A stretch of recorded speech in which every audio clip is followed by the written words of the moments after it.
Alright guys, Papa Pepper here. Crazy windy day today, but it's still pretty nice weather. Got the t-shirt on, probably high 50s right now, low 60s. So being from Wisconsin originally, okay with that down here in the Ozarks for right now for, you know, November.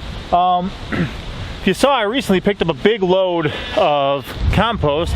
So I've got some compost I'm adding to a bunch of the beds and giving them another layer. And then it's covering a lot of them with straw anyway. But on this one, we'll be adding a couple seeds. So I soak them in water for a moment first just to kind of wake them up. And in that jar, I have both Austrian Winter Peas and then some Winter Rye. So Winter Rye is going to be one of the good cover crops, winter cover crops a lot of people use for their garden. Rather than leaving the dirt barren like this, you can use actual plants to hold the soil in place to prevent erosion, I mean, from the wind today or also water.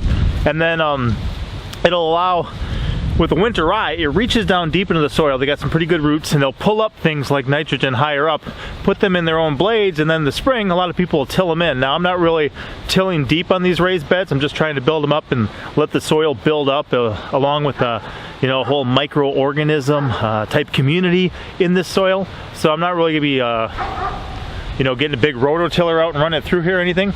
But if you put that back into the soil, it adds to it, and then it covers as well. So I'm gonna put it down first, put the straw over it, let these things sprout through, but they will add a layer of protection from weed seeds and things like that coming in. Moreover, I'm gonna be planting some Austrian Winter Peas because that's going to provide a lot of the same things that the Winter Rye would, but also they taste so good. You can harvest the leaves and the tendrils and stuff. You can eat them.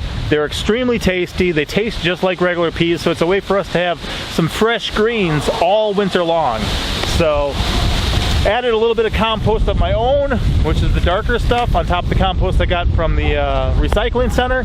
And I'm gonna put these seeds down that I've soaked for a little bit this morning, and then I'm gonna cover it all with the straw and let them go from there and see how they grow this winter. Hopefully I'll be having some pea tasting greens from the Austrian Winter Peas before too long and enjoying that fresh from my garden in the middle of winter down here. So exciting stuff for us because we love being connected to our food source, love growing it ourselves, taking care of these things. But whoa, it's getting windy, guys. All right, I'll be with you guys in a minute.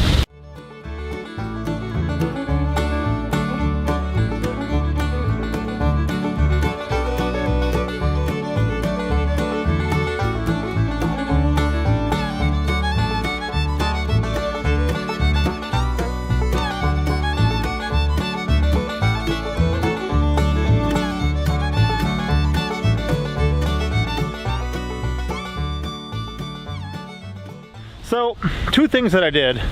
The one is I did not put down my layer of straw as thickly as I would have, you know, on one of my just raised beds that I was just putting the straw down on, because I want those seeds to be able to sprout through.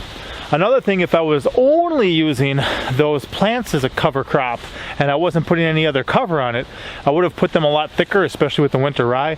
But at this point, you know, I'm just using a combination of these two things to provide, you know, good food for our family and better food next year because of the things it's going to do to my garden over the winter. So again, I'm really looking forward, check that kid out, right? No hands. Really looking forward to next year to be starting off with some beds that are already ready to go. That's going to be great. That'll work. And then also having an opportunity to build more beds where them sheep and goats are there. They're clearing that out. That fence will get moved and we'll continue to go from there. You see I got one of them out, Sweetheart, right now. She's out moseying around, just kind of doing some cleanup crew on this garden because there's a lot of things, different weeds growing in the pathways and stuff that'll get remulched. There's still some areas I never got tamed, this is a prime example of an area that never got tamed. So I ripped out a lot of the dry stuff and gave it to the sheep and goats. But Sweetheart's out here moseying along. Right, Sweetheart? Come here, say hi to the people. Come here, girl. Yeah, there she is. She's Sweetheart. She was our sweetest little ewe lamb this year. So definitely enjoyed her company a lot of times when we were out in the pasture and doing different things. She was right there having fun. So anyway, getting things covered, getting things going. planting the stuff, and just a couple of winter crops we're going to be growing.